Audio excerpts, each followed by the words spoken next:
Welcome to Reflections in Mindfulness. Thank you for being here and taking this time with me to explore one of the more profound, often overlooked aspects of our spiritual existence. What happens to the soul when life in the physical is interrupted before birth? We will delve into the insights of Edgar Cayce, often called the Sleeping Prophet, and his readings on souls, incarnation, and that hidden moment when a spirit chooses to enter the body. We'll look at what Cayce revealed about the fate of spirits after an abortion or other interrupted incarnation. My hope is this will bring clarity, comfort, and maybe a new perspective on life. Now, let us begin. Edgar Cayce described thousands of readings in which he was asked about the soul, reincarnation, the transition between lives, and the subtle threshold of birth. One of the key questions posed to Cayce: when does the soul enter the body? His answer: it may at the first moment of breath, it may some hours before birth, it may many hours after birth. That depends upon that condition, that environment surrounding the circumstance. This quote is recorded in forums referencing reading 457.10. About a minute in, I want to extend a warm invitation. If you are new here to Reflections in Mindfulness, please do take a moment now to subscribe and tap the bell, so you'll receive future reflections, meditations, and examinations of our soul's journey. I am so glad you are here. This teaching already shifts the conventional assumption that life's essence begins at conception or at birth alone. In Cayce's view, the soul's embodiment is variable and conditioned by environment, readiness, and spiritual intention. As such, when life is interrupted, whether by miscarriage, abortion, stillbirth, or other circumstance, the question of what happens now becomes more than emotional, it becomes spiritual. According to Cayce and those who have followed his work, the soul is never lost. It does not somehow vanish into nothingness simply because the body didn't complete its course. The soul remains in a spiritual realm, taking stock, reassessing, and often planning its next move. As one commentary puts it, abortion, as per readings by Edgar Cayce from Akashic Records, is a minor sin, if indeed it were a sin. From conception, there is. The phrasing minor sin, if indeed it were a sin, suggests the emphasis is not on guilt or condemnation, but on a soul's continuity and the learning that continues. In the Cayce framework, souls choose their incarnations, why and when. They may select the parents, the conditions, the time period, the lessons to be learned. To interrupt that plan is to redirect the pathway, but not to extinguish the soul's journey. As an entity, a soul may leave a body before full embodiment, and then in the spiritual realm take the time needed to regroup, experience, and reincarnate again when conditions suit the lesson. This aligns with the concept of reincarnation in Cayce's readings. For the 20 years, the subject of reincarnation appeared nearly 2,000 times. So what does this mean practically for the soul of a child who was never born? In Cayce's view, as interpreted by many, this spirit has not been lost, but simply returned to the realm of souls, awaiting appropriate conditions for incarnation again. The interruption in the physical is not the end of its trajectory. It is more like a pause, a redirection, a waiting period in which the soul's purpose is still alive. And for those of us who have experienced loss, this perspective can offer comfort, not condemnation. But there is more. Cayce emphasized that the intentions and environment of both mother and soul matter. The soul may be hovering near, choosing whether to enter now or later. The body in physical context may or may not be ready. The spirit may respond accordingly. As one spiritual writer explained, the great mystic believed that the soul does not enter the fetus during the first trimester of pregnancy, but may move in any time between the end of that period and the hours following birth. In other words, the binding between soul and body is not a one-size-fits-all moment. And when it comes to abortion, miscarriage, or stillbirth, the soul often simply moves on, not lost, but realigned. Now we begin to understand why Cayce and his followers say the soul is never abandoned. When we view life through Cayce's lens, the spirit world becomes less a place of judgment and more a continuum of learning. In that sense, every soul is a traveler in an immense school of experience, moving from one classroom to another, sometimes returning to repeat a lesson, sometimes graduating to a higher one. The interruption of a life before birth does not mark failure, but a change of schedule. The soul still carries its intention, its design, and will seek another chance to unfold that plan.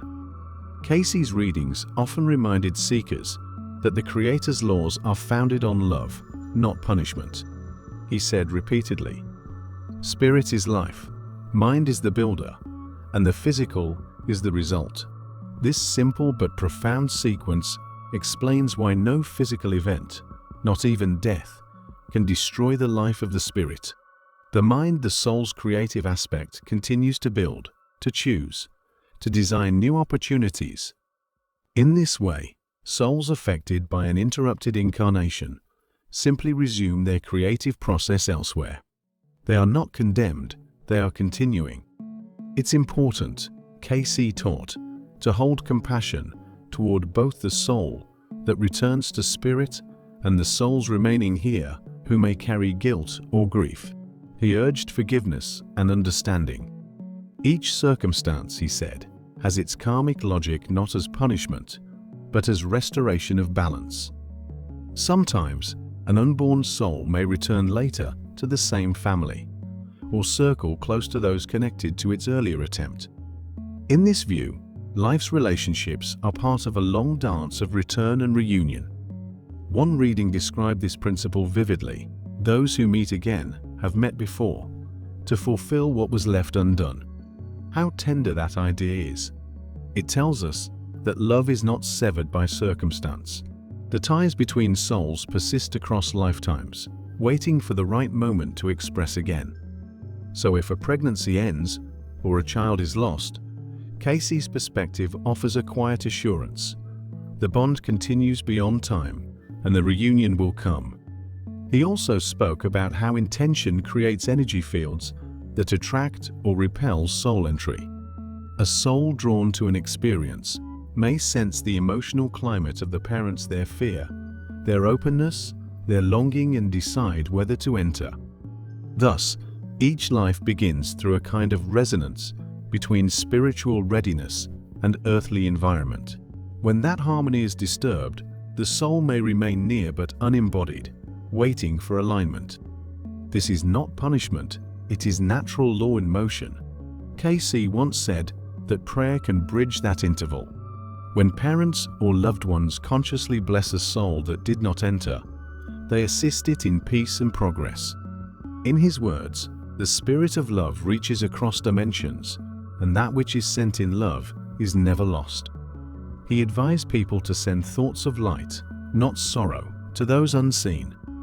Such acts strengthen both sides of the veil. For us in the physical, this teaching opens a doorway to healing. It invites us to transform guilt into blessing, grief into gratitude. Instead of asking, "Why did this happen?" we might ask, "What may my soul and this soul learn from this event?" In doing so, we move from despair toward insight. We allow divine purpose to re-enter our hearts. And in the quiet of meditation or prayer, we can even feel that connection. Many people who have lost pregnancies or children report dreams or sensations of presence, a soft touch, a fleeting image, a feeling of being watched over. Cayce would interpret these as the natural communication of the soul world, reminding us that life is continuous. In truth, separation is only apparent. If we listen carefully, the soul's message is always gentle. I am not gone.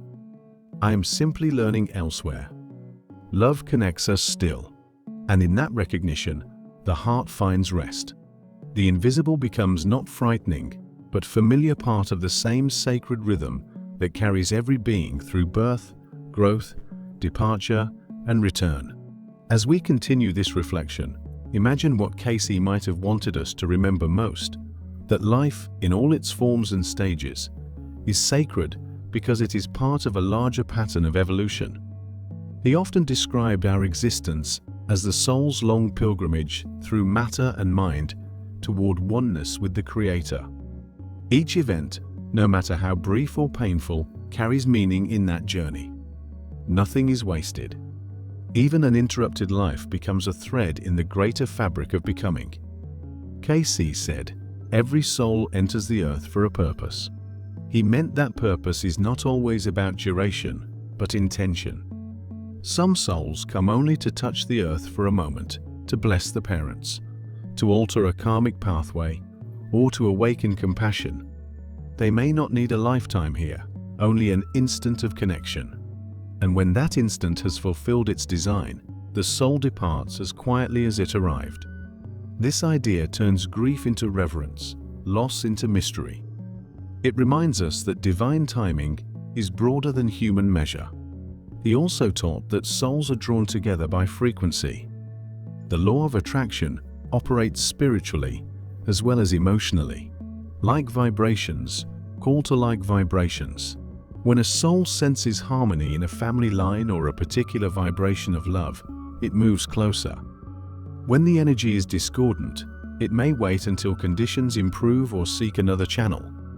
Seen this way, the arrival or departure of a soul is not random, but responsive to vibration.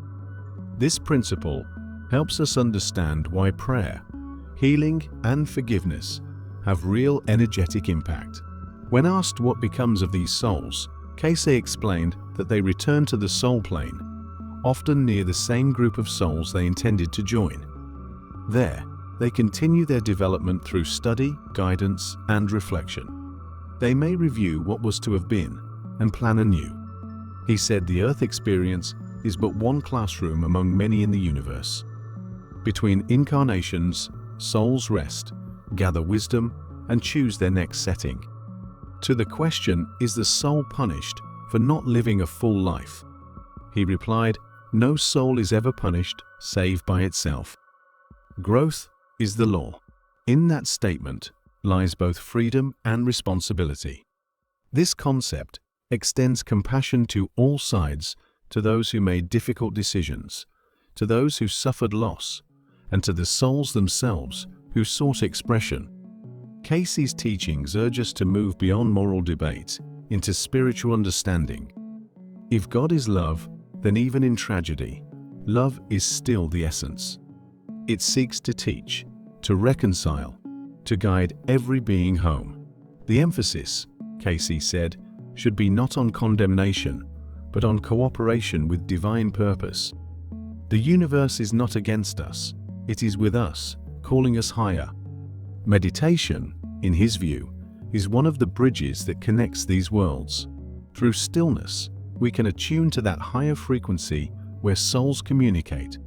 A simple practice of breathing and listening within can make that space visible. He advised, "Be still and know that I am God, for in the stillness the voice of the soul may be heard." When we quiet the mind, we sense not only our own spirit, but the presence of those who travel beside us, even if unseen. Many who have practiced this report a soft joy, as though forgiveness itself has form and breath. This is how we begin to transform pain into purpose. We turn sorrow into understanding and understanding into service. Perhaps the soul that left early inspires one to heal, to nurture, to speak for life in a broader sense. Perhaps it awakens the recognition that life continues beyond the veil. In such awakenings, Cayce believed, the world itself is lifted. Every soul that gains awareness contributes to the collective light. Therefore, even through loss, the plan moves forward. So if you have carried guilt or grief from the ending of a pregnancy, let this teaching bring you peace. According to Cayce's vision, the soul involved is not angry, not suffering, not condemning. It is waiting in love, continuing its journey, ready to meet you again under gentler skies. Hold that truth in your heart and breathe it in. Life never ends and love never fails. These are not poetic words, but spiritual law. And when we understand them deeply, fear dissolves, replaced by reverence for the mystery that carries us all. Cayce often reminded seekers that Earth is a school and that souls come here not to be perfect, but to remember perfection. Each challenge, loss, and choice becomes a lesson in rediscovering our divine nature. In the realm of spirit, he said, nothing is truly broken. Even the most painful experiences are transformed into wisdom. The universe wastes nothing, and love, being eternal, reclaims everything in time. He once described the soul as a spark of the Creator's own fire, temporarily clothed in flesh. That spark cannot be extinguished. It only changes form, returning again and again until it shines without shadow.